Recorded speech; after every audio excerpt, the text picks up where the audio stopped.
da conversa que houve entre o Trump e o Lula, entre os vários documentos trocados, um deles mostrava que, à medida que a tarifa imposta pelos americanos estava prejudicando a indústria brasileira, o caminho natural seria a indústria brasileira seguir em direção à China. Sim.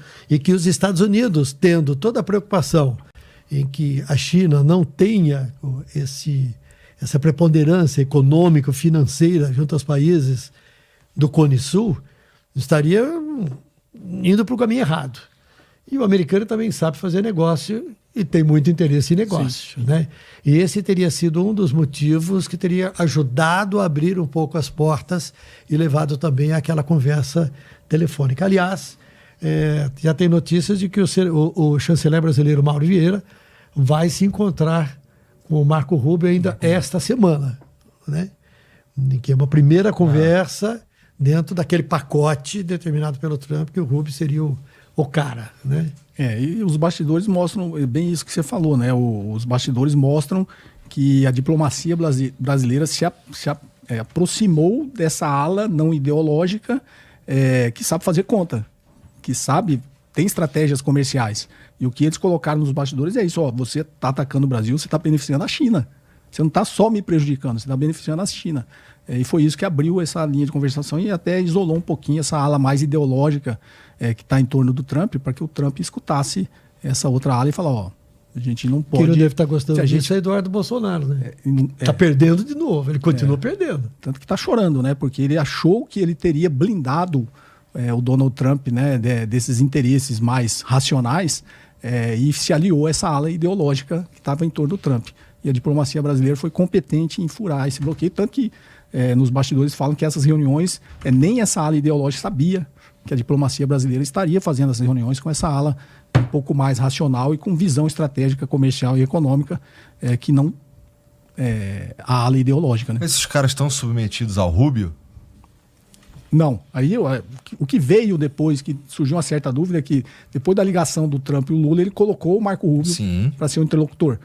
E aí veio também uma cautela dessa diplomacia brasileira, botou o cara. Só que ele o secretário de Estado, o ministro das Relações Exteriores. Para fazer isso. Ele é o cara que tem que fazer isso, né? Tanto que ele está conversando com o Mauro Vieira para tentar estabelecer. Mas você vê que no semblante do Marco Rubio, ele não está satisfeito com esse papel.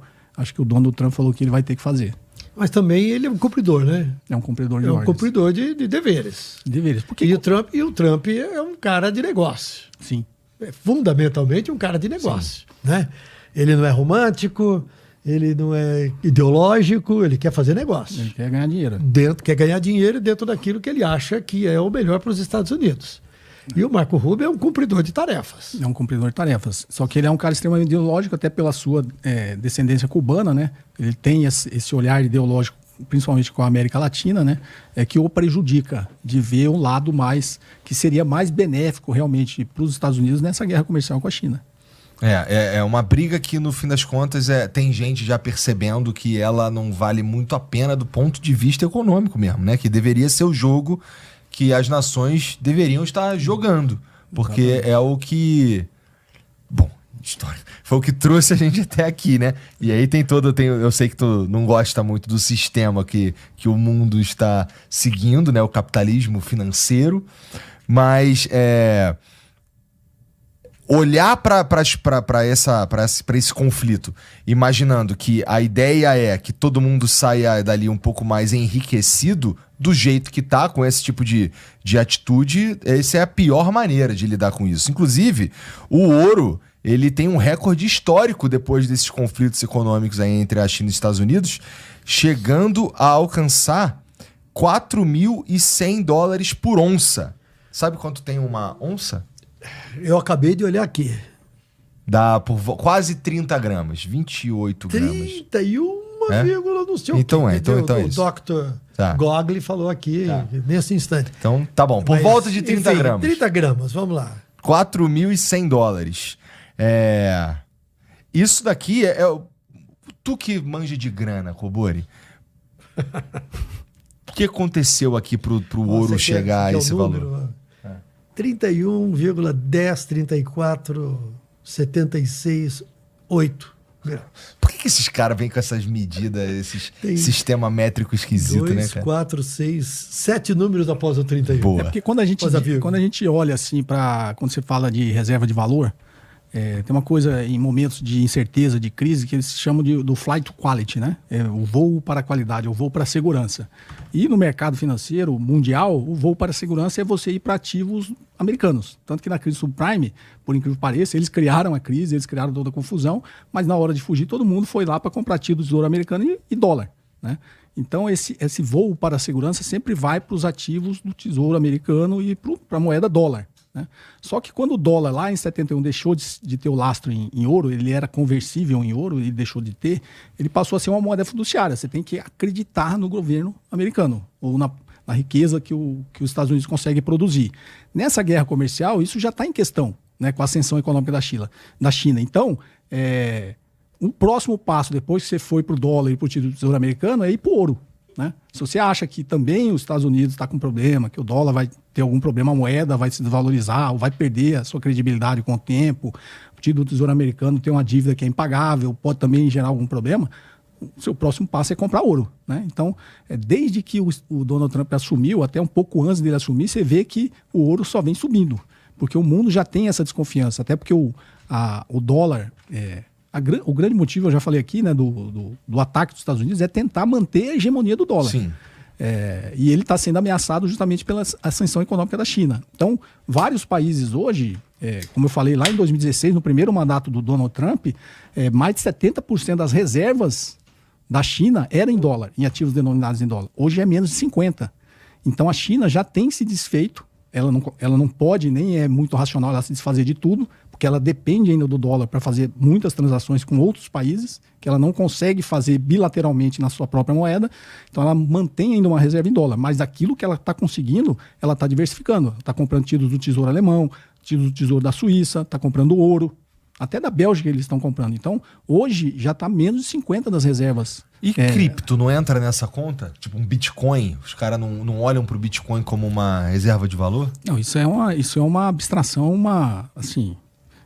Não sei se você sabe a minha, não sei se você sabe a minha posição contra a criptomoeda, né? Eu sei, por isso que eu estou te perguntando. Então, não é uma reserva de valor, né? Reserva de valor precisa ter estabilidade, não pode ser volátil. O Bitcoin, a principal criptomoeda, ela é muito volátil. E segundo, qual que é o valor intrínseco de uma criptomoeda? Nenhum. O ouro tem valor intrínseco, né?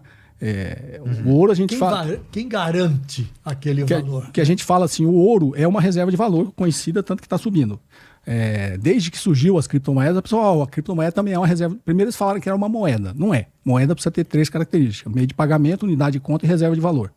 Os próprios defensores das criptomoedas já admitem que ela não é uma moeda, mas eles batem que é uma reserva de valor. Não é uma reserva de valor, porque reserva de valor precisa ter estabilidade, não pode ser volátil. Ela não pode valer $100 mil hoje com risco de valer 50 mil amanhã. Você guardaria todo o seu valor numa criptomoeda? Não guardaria. Mas as pessoas guardam em ouro. E a terceira função é porque uma reserva de valor como o ouro, ele tem o que a gente chama, ele tem valor intrínseco e ele tem utilidade, né? O ouro, no mínimo, a gente faz uma aliança, faz um dente de ouro, né? Ele é usado em vários componentes eletrônicos. O ouro tem utilidade. O que uma moeda virtual tem de utilidade? Nenhuma. Por que você compra uma criptomoeda? Você compra uma criptomoeda acreditando que ela vai valorizar no futuro. Porque você acredita que alguém vai comprar de você amanhã por um preço maior. Isso. Esse é o único motivo de você comprar. Então não é um ativo financeiro, mas é um ativo 100% especulativo. Você só compra hoje porque você acredita que amanhã ele vai valer mais. E alguém vai comprar de você. Só que para alguém comprar de você, precisa ter liquidez. E o Bitcoin, ele não tem liquidez. Né? Eu gravei um vídeo há um tempo atrás, eu falando sobre isso, principalmente combatendo o negócio de meio de pagamento. A Visa ou a Mastercard, ou qualquer outro cartão de crédito, consegue processar, uns 2 anos atrás que eu fiz esse vídeo, 25 mil transações por segundo. O Bitcoin consegue fazer 5 transações por segundo. Então, no limite, se todo mundo tentar liquidar a posição dele em Bitcoin, ele tende a zero. Por isso que ele é tão volátil, porque em alguns momentos que as pessoas resolvem vender, uma pequena parcela das pessoas que tentam vender já joga o preço dele para baixo. Porque é muito mais gente vendendo, muito menos gente comprando e falta de capacidade de fazer essas transações acontecerem. Entendeu? Entendi.